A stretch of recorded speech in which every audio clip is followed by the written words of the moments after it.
In these times of isolation, I keep forgetting that it's Monday. So, I hope that I'm not the only one that loses track of time, but it is Monday today, so I suppose. Welcome to this week's episode of Mailbox Monday, this here, where I, of course, answer your questions, submissions, ideas, whatever really on a Discord server, which, of course, if you want to submit your own question, it's linked down in the description. There's a channel called Mailbox Monday. I know, very original name, and you can submit your question there for hopefully, and I can answer them in a timely manner. Now, of course, with no further ado, like the video, it helps against YouTube's abusive algorithm, comment, subscribe, all of the support is very much appreciated. From tomorrow, there should probably start being a bunch of Valorant content on this channel. I would not be surprised if you guys do not get that recommended, since I'm one of the smaller channels that will be covering the game. So you guys subscribing, bell notification, and then going to the channel tomorrow and start checking out and seeing when the video is posted and supporting those videos. Very much appreciated, as I am at a pretty big disadvantage here against some of the largest content creators on the internet. But let's talk about the golden question of the day. Number one question that was submitted comes from Hole, and he says, would you want to see Overwatch go free to play? There's something that I have been talking about and, has always been in the works and discussions on YouTube for years now. This idea was not fresh years ago, and it's still not fresh today. It's been a topic for the community to kind of try to increase the player base of Overwatch, to try to get more players into the game, to kind of get more friends into the game.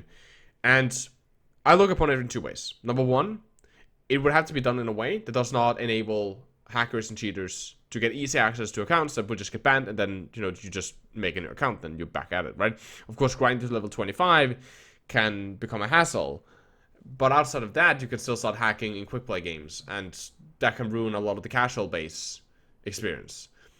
There's, of course, ways you can do like in Counter-Strike, where they have these Prime accounts or whatever. So you have, essentially, if you pay for the game, you immediately get an account that has a good standing or a good status. And if you don't, you get a shady account that might be a cheater, and therefore you get put in a complete other queue with completely other players. That is, of course, one way of doing it. Another way, which I like, is to try to force people to sign up with their phone numbers if they want to play the game for free. So if you want to play the game for free, you gotta register a phone number on the account, and that phone number gets a confirmation message that you click. I don't know how the infrastructure or something like that would work. I would not see that it could be that much of an issue, but of course that's something that, Blizzard would have to then take into consideration, being able to send an email or a phone to everybody around the globe so they can get their confirmation message. Of course, there are ways to get around this, but I think that it's fairly limiting people to make too many accounts outside of your own. And especially since the cheaters that normally hack in the game normally have their own accounts, they would most likely put their phone number on the main account, and if, essentially it would, in my head, discourage a lot of at least the reusing, at least make it significantly more difficult for people to get access to just an infinite amount of cheating accounts. I would not be surprised, and I almost want free-to-play. Not because the player base increased, of course that's nice. I don't think Overwatch is struggling player base wise, and I know somebody will leave a rage comment on that, but I don't think it is. I think the community is still incredibly healthy. There's still a lot of people that plays the game, loves the game, creates content for the game like me, and so on. But I would like free-to-play, especially around Overwatch 2, with a higher emphasis on high-quality skins. And we've seen this, that they have been starting lately to produce more high-quality skins that cost money, right? The All-Star skins for example, Genji and Tracer and Mercy and Lucio, the new Doomfist skin that was just released, the Winston London Spitfire skin, all of these, the Senjata Jonal skin, all of these skins are very high quality and are something that is, in my head at least, very sought after skins, something that people want to pay extra money for. And I like that approach. It's similar to League of Legends. It's a little bit similar to Counter-Strike, except that's a global market, not a cash store. And I personally like that accessibility because it does that you can kind of choose what skins. It's not like behind loot boxes. You can choose what skins that you want, and you can just buy those. And the skins, because you know that they will make a profit, the skins are so much more cool and incredibly badass, potentially with own animations or voice lines, sound cues, etc. So I think in Overwatch 2, I would actually almost like if Overwatch 2 was free to play, or if when Overwatch 2 is released, that Overwatch becomes free to play, or something similar. If they can deal with the hacker issues, and I'm personally, lately I have been cycling more around to a free to play version with already good content and so on, and potentially ways that you can earn cosmetics in game. For example, League have loot boxes that you unlock over time and whatnot. But if not, I would personally like it that they actually implement a cash shop and rather run a free to play.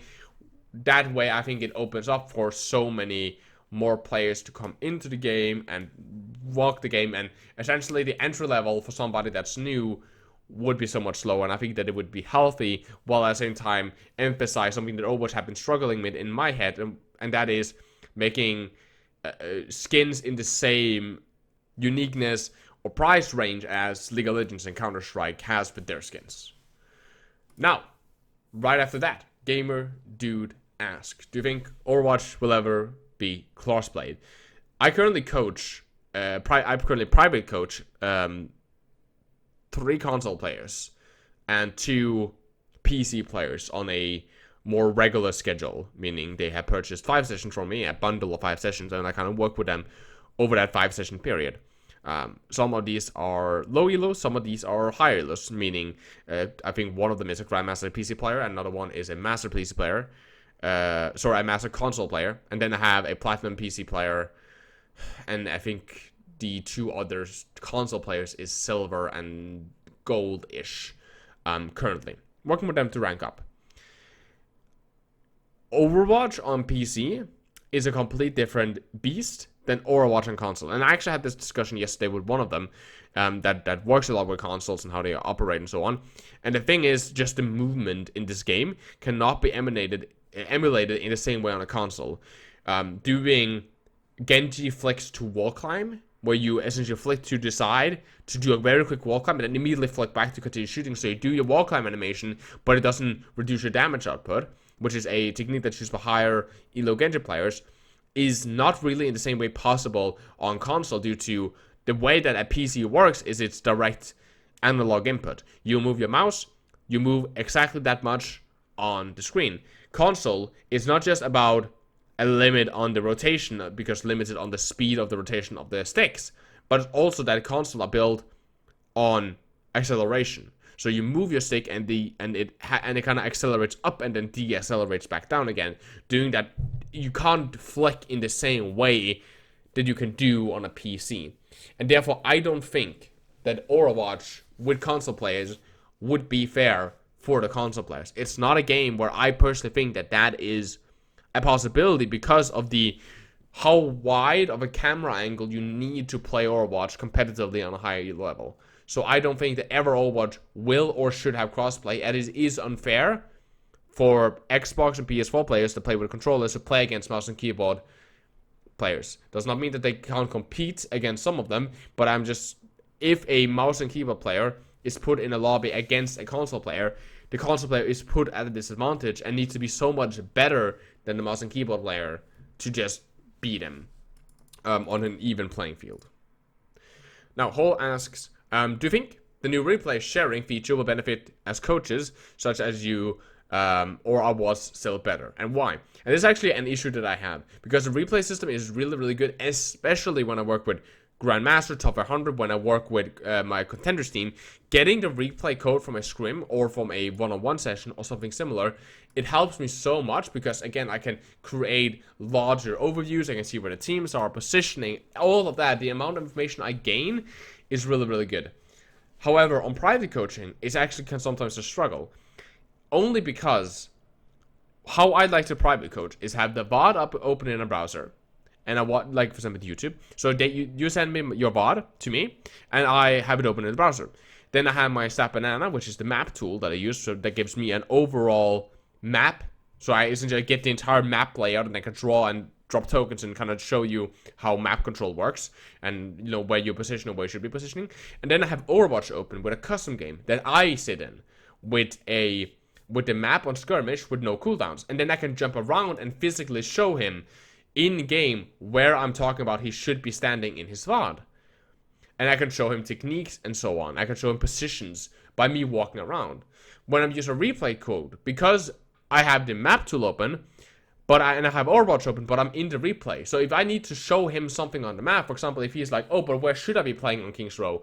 And I can show him on Stat Banana, I can show him on a 2D plane map, but it's not the same as seeing it in-game for some people. Some people needs that in-game showing, that practical viewing of the positioning. And if I don't show them there, then I have to leave my fucking replay, go onto my host on the custom game, launch that map, move to that area of the map, and then show him. To then leave that custom again, load the replay, go to the same timestamp, and continue my coaching.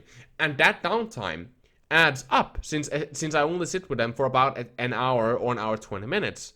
And doing that multiple times, if I need to constantly show them stuff, costs a lot of time compared to going into a VOD, jumping out of the VOD, into just like opening the browser, opening Overwatch, closing Overwatch, or like minimizing Overwatch, and then going straight back into the browser and just jumping between these two windows. It's so much faster, so much more snap, it's so much more responsive.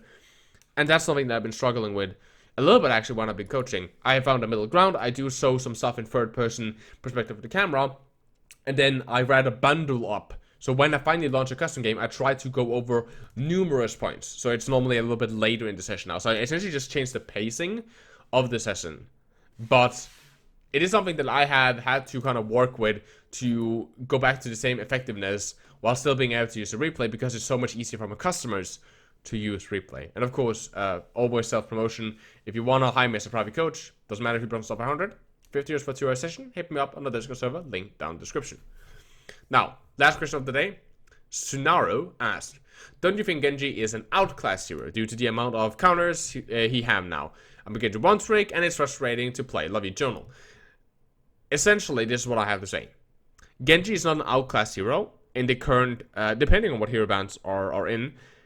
Genji, however, is a hero that the way that he needs to get played is very much, especially in lower elos, you can stomp people because of the amount of mobility that you have, the amount of flexibility to every situation, and normally you can always build a very, very quick Dragon Blade and punish out of position people if you have the mechanics to do so in the low elos.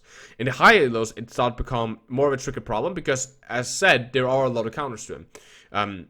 Good Ana players there are more of them now. They hit their sleep dots better, they know how to use their ultimates. There are fewer Zenyatta players that dive with their Transcendence up. They will rather burn it if you dive them, and therefore force, you can force out the Transcendence, but you can't kill him and pull the blade. And in higher elos, normally when he trans, the enemy team will go on the offense, and there's a chance that you will lose that fight just because you lost majority of your team too early. There's a lot of McCree players that is playing currently live, which becomes more and more of an issue. And that's without talking about stuff like Baptiste being a part of the hero pool currently. There's a lot of people that still likes to play Moira, and that can be an issue. That can definitely be an issue. However, it essentially comes down to the same thing. Genji should not be played on every single map in higher elos, but in solo queue, he's still very, very strong. The issue is, for a lot of people, and this is the argument that I heard getting brought up so much, if you're good on Genji, you can dominate on him. You can play, you can carry. My peak, which is right around 4.2k, playing Genji in GOATs. In the peak of GOATs meta, I played Genji. I one-tricked him, practically, and I found great success in it. However, and this is the thing that gets argued forth and back, when you end up coming with the argument that, yes, you can pick Genji, but why don't you pick Hanzo? Why don't you pick this hero? Why don't you play that instead? And you see that, okay, I have to do all of these things, positioning, being aggressive, knowing how to pressure, knowing my limits, but still keeping that pressure up, my building management, my positioning, my aim, my mechanics need to be on point consistently. I need to constantly build a blade while still being in a position where I can assassinate. I need to do all of this and to support my main group and then pressure the backline at the same time. And just all this stuff. And then you just ask, why don't you pick this guy?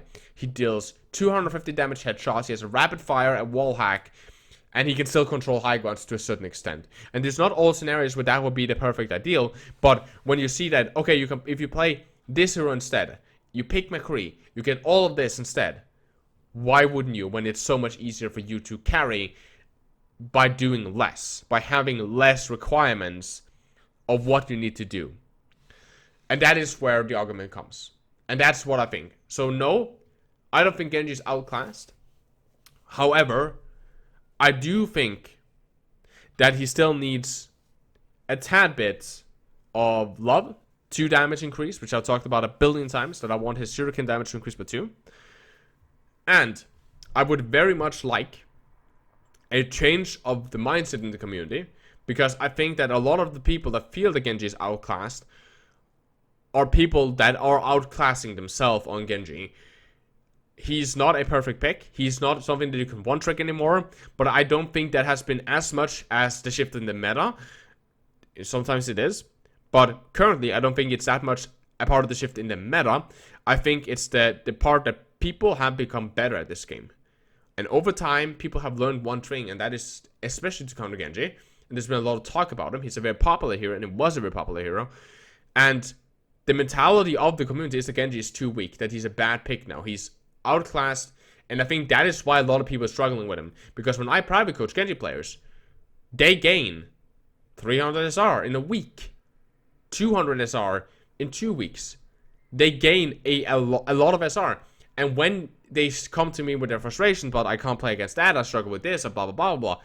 And I break it down for them, and I go over it with them, especially people that like aren't platinum and diamond and so on. You see them, as soon as they understand how to play against it, and they do their aim drills and their techniques that we're talking about, they start improving a lot. Because if you're good on Genji, you will carry because of the flexibility of the hero. And a lot of them did not win. And I heard this. I heard a player not too long ago, actually. I think it was, I'm actually not sure what he is. I think he's gold. And he said that I'm struggling with Moira. Moira's always chasing me in gold. They just run after me. They constantly deal with me. They kill me.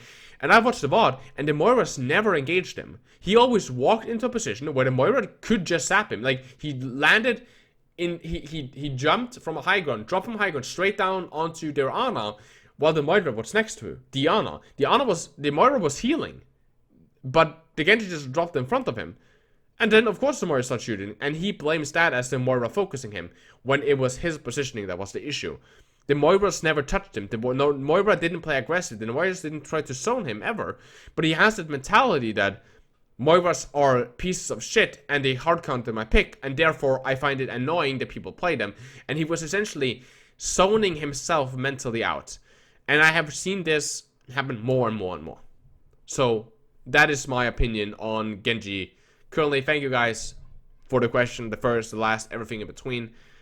Thank you guys for the support. I hope I see you guys in the Valorant videos. I know this is a 18 minute long video. Very sorry for that. But yeah, I hope I see you guys on Valorant. As always, guys, my name has been Jonal. Peace of chaos is the positive. I love you guys very, very much. Stay inside, wash your hands. As always, keep the enemy in your crosshair.